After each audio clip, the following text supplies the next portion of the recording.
ঈদ মোবারক সিনে ইনভাইভার্স, কেমন কাটছে আপনাদের ঈদ? বাই দিস টাইম অনেকেরই ঈদ শেষ হয়ে যাওয়ার কথা, তাই আমি ভাবলাম এবারের ঈদে যে মুভিগুলো রিলিজ হয়েছে সেগুলোর রিভিউ আমার শেষ করা দরকার। এই একটা সিনেমাই বাদ আছে যেটা আমি রিভিউ করিনি।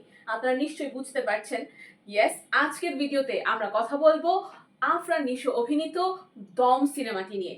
এটি পরিচালনা করেছেন রেদওয়ান রনি। হ্যাঁ, 10 বছর পর তিনি আবারও বড় পর্দায় তার ডিরেক্টরিয়াল একটা সিনেমা নিয়ে ব্যাক করেছেন।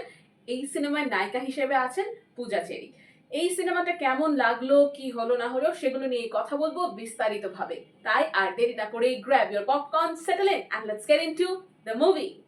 नूर मुसलमान का बच्चा गोली करो।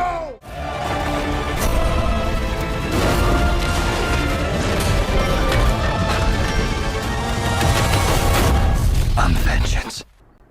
हाँ? যেমনটা বলছিলাম, এই মুভির পুরো গল্পটাই কিন্তু হয়েছে আফরান নিশো অর্থাৎ তার চরিত্র শাহজাহান ইসলাম নূরকে ঘিরে। বলা হচ্ছে এটা একটা রিয়েল স্টোরি, তবে বায়োপিক না, মানে অ্যাডাপ্টেশন আর কি। তো গল্পটা যদি ছোট করে বলি, এই শাহজাহান ইসলাম নূর একটা এনজিওর মাধ্যমে চাকরি পেয়ে আফগানিস্তান যান এবং প্যারালালি আফগানের একটা বিদ্রোহী গোষ্ঠীর যে লিডার তাকে আমেরিকান গভর্নমেন্ট তুলে নিয়ে গেছে বা কিডন্যাপ করে নিয়ে গেছে এমন ধারণা করা হচ্ছে।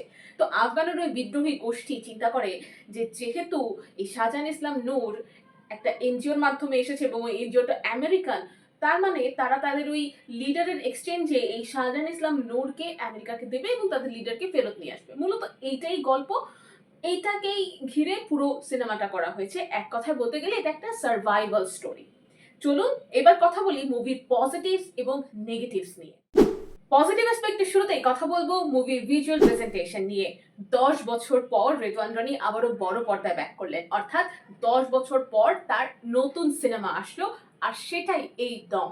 দমের স্টোরি যেটা আমি বলছিলাম মূলত একটা সার্ভাইভাল স্টোরি। তো সার্ভাইভাল স্টোরি দেখানোর জন্য ওই পরিমাণ এফর্ট কিন্তু রেদওয়ান রনি দিয়েছেন। আপনি যখন মুভিটা দেখবেন তখনই আপনারা বুঝতে পারবেন যে মুভিটার প্লট মূলত আফগানিস্তানে, যদিও শুট হয়েছে কাজাকিস্তানে, এবং কাজাকিস্তানে শুট করার জন্য সেখানকার এক্সপার্ট ডিওপি কেও হায়ার করেছিলেন রেদওয়ান রনি, যার নাম মিখাইল। শুধু ডিওপি না, আমরা এমনটাও শুনেছি স্টান্ট পারফর্ম করার জন্য কিংবা ওভারঅল যে প্রত্যেকটা scene, direction, everything, light, VFX সব কিছুর প্রতি রেদওয়ান রনি এক্সট্রা এফর্ট দিয়েছেন। তা না হলে এই ধরনের গল্প কিংবা এই ধরনের লোকেশনে শুট করা, এই যে চ্যালেঞ্জেসগুলো আমাদের ঢালিউড ইন্ডাস্ট্রির জন্য it's a big deal. So তিনি যে অ্যাটেন্ড করেছেন এই পুরো স্টোরিটাকে এক্সিকিউট করার, এটা ভীষণ অ্যাপ্রিসিয়েট করার মতন একটা বিষয়। পজিটিভ অ্যাসপেক্টে এবার কথা বলবো অ্যাক্টিং পারফরমেন্স নিয়ে। আর শুরুতেই বলতে হয় চঞ্চল চৌধুরীর কথা।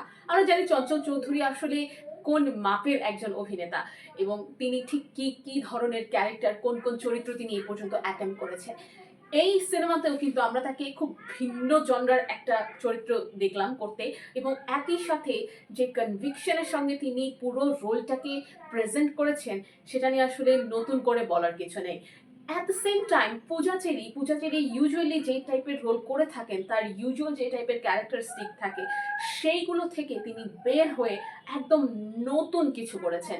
একদম নতুনভাবে, নতুন কনভিকশনের সঙ্গে তিনি নিজের রোলটাকে একদম জাস্টিফাই করে দিয়েছেন। অসাধারণ পারফরমেন্স ছিল তার, এবং তার সঙ্গে আফরান নিশোর যে কেমিস্ট্রি সেটাও কিন্তু বেশ ভালোই বিল্ড করেছে। তবে শুধু যদি আফরান নিশোর কথা বলি, আসলে তাকে নিয়ে কি বলবো, তার ক্যারিয়ার মানে তার সিনেমার ক্যারিয়ার শুরু হওয়ার পর থেকেই তার কিন্তু কোনো রিপিটেশন নেই। আপনি বলতে পারবেন না একই টাইপের চরিত্র আফরান নিশো বারবার করছেন না। নিশো প্রত্যেকবার নতুন একটা সিনেমা নিয়ে আসে, বছরে একটা সিনেমা দিবেন তিনি, এবং নতুনভাবে, নতুন রূপে নিজের 1000% দিবেন। আমরা তাকে সুড়ঙ্গতে দেখেছি, আমরা তাকে দাগিতে দেখেছি, এবার আমরা তাকে দমে দেখলাম। প্রত্যেকটা সিনেমায় তার ক্যারেক্টারাইজেশন, তার অ্যাক্টিং একটার থেকে আর একটা আলাদা ছিল, এবং ইকুয়ালি কনভিকশনের সঙ্গে তিনি নিজের রোলটাকে প্রেজেন্ট করেছেন, এবং অডিয়েন্সের কাছেও সেটা কিন্তু সেইভাবেই গ্রহণযোগ্যতা পেয়েছে। এই ধরনের গল্পভিত্তিক মুভিগুলোর ক্ষেত্রে সংস অ্যান্ড বিজিএম এর অনেক অনেক গুরুত্ব থাকে, এবং দমের ক্ষেত্রেও কিন্তু আমরা দেখেছি রেদওয়ান রনি সেই এফর্টটা দিয়েছেন অ্যাজ এ ডিরেক্টর। তিনি গানগুলোর প্রতি, বিজিএম এর প্রতি ভীষণ এফর্ট দিয়েছেন, এবং দ্যাটস ওয়াই পুরো গান যতগুলো আছে, বিজিএম সবকিছু মুভি দেখার এক্সপিরিয়েন্সকে অনেক বেশি ইনহ্যান্স করেছে। গানগুলো অলরেডি অডিয়েন্স ভীষণ পছন্দ করছে, কানেক্ট করতে পারছে, ইমোশনালি কানেক্ট করতে পারছে। এটা অনেক বড় একটা বিষয়। ওভারঅল এটা ডেফিনেটলি মুভির একটা বড় positive side. Now let's move on to the negative aspects of this film. শুরুতেই কথা বলবো মুভির পেসিং নিয়ে। মুভিটা খুব বেশি লম্বা না, 2 ঘন্টা 8 মিনিটের মুভি। শুনলে মনে হচ্ছে খুব প্রিসাইজ, একদম ঠাস ঠাস করে সব হয়ে খুব গোছালো একটা মুভি, কিন্তু আপনি যখন দেখতে বসবেন তখন আপনার মনে হবে 3 ঘন্টার একটা মুভি দেখছি, কারণ এর পেসিং এতটা স্লো। আর যেহেতু গল্প ভিত্তিক, তেমন কোনো লাইক প্লট টুইস্ট নেই, কিংবা খুব বড় কোনো অ্যাকশন সিকোয়েন্স নেই, কিংবা এমন কোনো কিছু না যে একেবারে পুরো গল্পের মোড় ঘুরিয়ে দেবে, যার কারণে আপনি ওই অ্যাটেনশন স্প্যানটা কমতে থাকে এবং মানুষের ফোকাস হারাতে থাকে, যার কারণে এই পেসিংটা কিন্তু অডিয়েন্সের জন্য একদম নেগেটিভ একটা দিক হয়ে দাঁড়িয়েছে। এই পেসিং এর সঙ্গে রিলেটেড আমার সেকেন্ড নেগেটিভ অ্যাসপেক্ট, আর সেটা হলো ক্যারেক্টার ডেভেলপমেন্ট। আপনারা বুঝতেই পারছেন, গল্প ভিত্তিক একটা সিনেমা হয়েছে এবং 2 ঘন্টা 8 মিনিটও হয়েছে, কিন্তু পেসিং স্লো কেন? কারণ মানুষ ওই ক্যারেক্টারগুলোর সঙ্গে না কানেক্ট করতে পারেনি। যদি কানেক্ট করতে পারতো তাহলে 2 ঘন্টার মুভি কখনো 2 ঘন্টা লাগতো না, আবার 3 ঘন্টার মুভিও আধা ঘন্টাও মনে হতে পারতো। শুরুতে যদি বলি চঞ্চল চৌধুরীর কথা, মুভির শুরু থেকে চঞ্চল চৌধুরীর ক্যারেক্টারটাকে এমনভাবে প্রেজেন্ট করা হয়েছে যেন তিনি কোনো নেগেটিভ বেসিক্যালি ভিলেনও হতে পারে, কিন্তু যত মুভি প্রোগ্রেস করবে কিংবা আপনি মুভিটা পুরোটা দেখবেন, আপনার মনে হবে ভাই এটা তো ভালো মানুষ, শুধু শুধু খারাপ কেন বানাইলো। একইভাবে যদি আমরা নিশোর কথা বলি, পুরো সিনেমাতে নিশো এত কান্না করেছেন, তার স্ট্রাগলগুলো এত সুন্দর করে ফুটিয়ে তুলেছেন রেদওয়ান রনি, কিন্তু কেন যেন অডিয়েন্সের পর্যন্ত তার ওই কান্নাটা পৌঁছতে পারেনি।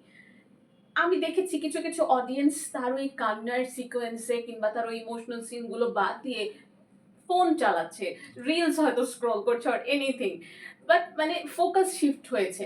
সো এইটা একটা মেজর রিজন যে তার সঙ্গে অডিয়েন্স কানেক্ট করতে পারেনি। কথা ছিল যে যখনই নিশো কাঁদবেন পুরো অডিয়েন্সও কাঁদবে, এইটাই হওয়ার কথা ছিল, কিন্তু কেন যেন ওই কানেকশনটা পুরোপুরি স্ট্যাবলিশ হতে পারেনি।